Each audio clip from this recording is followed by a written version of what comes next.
Sesta corsa di questo convegno del giorno di Pasquetta all'Arcoveggio, sesta corsa sempre dedicata ai gentleman e questa volta è il premio Gentleman Drivers Club Campania, una corsa con una dotazione di 4.400 euro ed è una corsa riservata a europei di 5 anni e oltre che fanno parte della categoria F.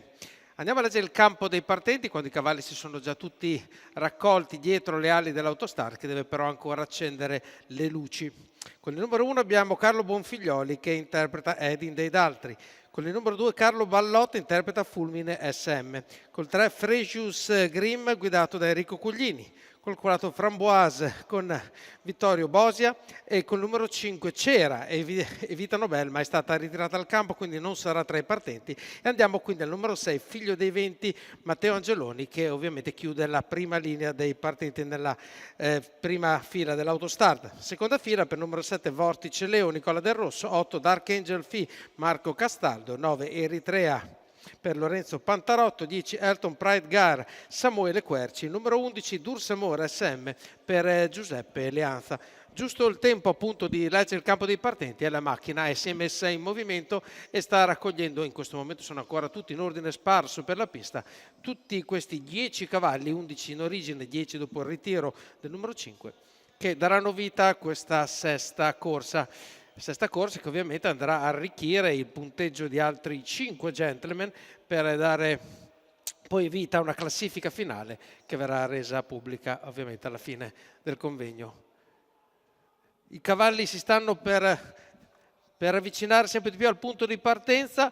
Sembra velocissimo il numero 6 di Figlio dei Venti, che è un cavallo molto appoggiato, parte fortissimo anche Fresius Grimm, si lottano questi due contendenti per accogliere la prima posizione. Fresius Grimm riesce a rimanere davanti, si deve accodare in seconda posizione Figlio dei Venti, mentre in terza posizione a precedere tutto il gruppo c'è Edin dei Daltri, quindi i primi 200 metri in 14,3 se le sono date e si sono sentite. Anche adesso ovviamente Enrico Cuglini dovrà un attimo rallentare l'azione del suo allievo per ovviamente recuperare un po' di quelle energie spese per questo avvio assolutamente molto acceso.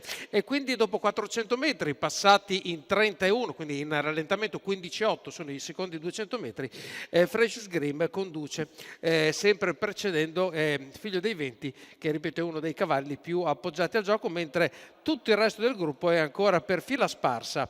Quando siamo arrivati ai 600 metri trascorsi in 46, stiamo andando da 1,16 e mezzo più o meno, e a destra incomincia a muoversi Framboise, un altro dei cavalli più attesi. All'interno abbiamo Edin dei Daltri, poi abbiamo il numero 9 di Eritrea a destra che segue le mosse di Framboise. Numero 10 a 800 metri in 1, 1 e 2. Andiamo verso il chilometro con le posizioni che non mutano, quindi con Enrico Cuglini che continua a tenere il cronometro dalla sua parte, chilometro in 1,17,1, quindi assolutamente compatibile per quella che è questa categoria. E quindi adesso si sparano le cartucce buone, quelle che porteranno i concorrenti alla fine a giocarsela fino all'ultimo metro come sempre. Andiamo verso gli ultimi 400 metri di gara, c'è un parziale importante 14,4 quello delle scuderie, quando il leader Fresius Grimm incomincia a dare veramente il meglio di sé per provare a distanziare Figlio dei Venti, ma a destra abbiamo una minaccia incombente. Numero 3 che sembra Grimm, particolarmente